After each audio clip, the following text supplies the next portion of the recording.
Hello everybody. I made this video before, but I will do it again. Only reason is because I had a bad microphone before, but as the title suggests, Tekken 7, Bryan, is a much better character than he is right now in Tekken 8, and I will show you the facts why it's the case. So to start off, I want to talk about his hatchet kick. On counter hit in this game, it gives 50 damage and there's no recoverable health. In Tekken 8, you only get soccer kick and there is recoverable health. Your opponent can recover from the soccer kick. So that's a pretty significant nerf to begin with. Remember, it's on block 13 frames, and a low like that on counter hit you get 50 damage. That's huge for a 13 frame punishable move. That's huge. And then the second move I want to talk about is his forward 1+2 +8 on block, and look at the range. It will hit, it will connect even on distance 3. +8 on block, and when Bryan is at +8 on block, I think now he has proper frame to make you respect his game, because if you press anything at +8, you will get counter hit, you will get launched. And speaking of counter hit launcher, in this game he has a 12 frame counter hit launcher, his Magic 4, and as you see, it's supposed to be -12, but you can hold the last kick and it's -6. And what does that involve?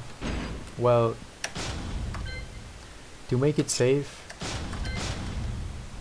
good Bryan players, they would just it's brain dead, but they will just hold the last button when they see that the first two kick connected as a counter hit, and then they release it. They release the last hit as quickly as possible to make it launch a launcher. So it's basically a counter hit launching, a hit confirmable counter hit launcher. And there's some mind games behind it, because if you decide to challenge the final kick, you get launched.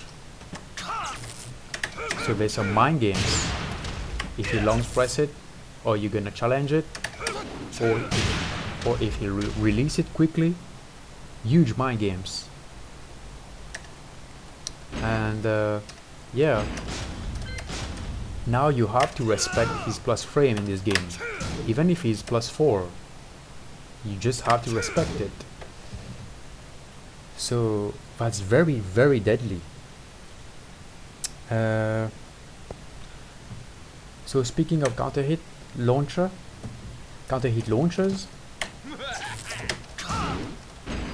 his Mach kick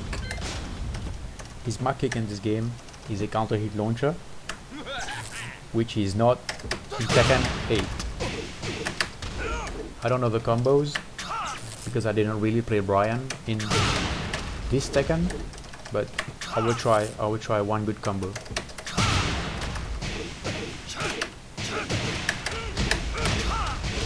$90 damage. That's huge, and that's not even the optimal combo.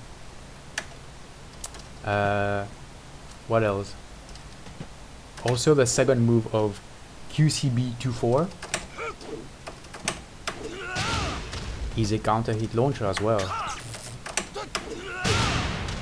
And what does that mean? Well, if the Hwarang player, for example, like he has a running move that his running free has like a jumping property to it, and if I hit him, you know, because Bryan players, they just do that move like in the neutral to try to catch you and hit confirm you with that move. So what does that mean?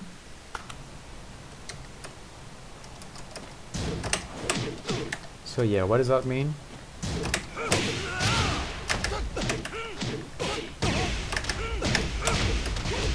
You get a combo here. You get a combo if you are airborne with this move. So that's a pretty significant nerf again. Another counter hit launcher that got removed, that got nerfed, is his full crouch. Full crouch down forward forward. Again, I don't know the combos, but when I went back to Tekken 7 and I played like Steve, for example, who is a bad matchup for Bryan because he has fast highs and fast moves. Basically, fast highs are what counters Bryan, supposedly. If this move connects as a counter hit, yeah, that's big damage, and that's a huge nerf that it's not a counter hit launcher anymore in Tekken 8. So another nerf I want to talk about is his forward 2 power crush. Yeah, so why is this move better in Tekken 7 than in Tekken 8? Is because here in Tekken 7 he has the option all the time, and you know, because it's -9, sometimes the opponent thinks like they can press into you, they can dash forward or something because you Bryan is at -9, but no, it's then when you get hit by the power crush again. Like, it's super brain dead, and it also has decent tracking. It's not homing, but it has decent tracking if you time it correctly. I will give you an example. You see, if you time it correctly, if you do it instantly, it will not track. But if you time it correctly, it will connect. So yeah, in this game now he has it all the time. In Tekken 8 you have to have heat or snake eye, and it consumes heat. I also almost forgot to mention that FF2, if you don't tech, you get a guaranteed soccer kick for 50 damage. And trust me, because it's so fast, on counter hit you will not back roll. It happened to me, it happens to a lot of players. So 50 damage, basically, it's huge. Now I want to talk about his minor nerf. And running free is +9 in this game, and it leaves him at pretty close range. But in Tekken 8 this move is +6. It's a nerf. It's a nerf again. And there's a lot of pushback in Tekken 8, even if it's only +6 compared to right now at +9. Maybe it's a fair nerf, because in Tekken 8 running move is easier to do, it's easier to access, but still a nerf. What else? So another nerf worth mentioning, in my opinion, is his knockdown 3+4. In this game 3+4 knocks down, so you can get Oki situations. Yeah,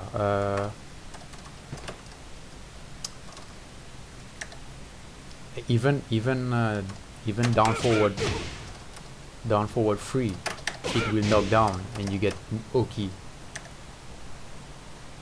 So what that means is near the wall,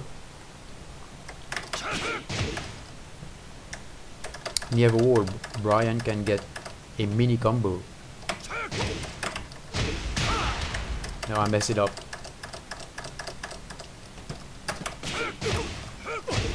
It's not a wall splat or anything, but it's 54 damage guaranteed, which he doesn't get in Tekken 8 because it doesn't knock down.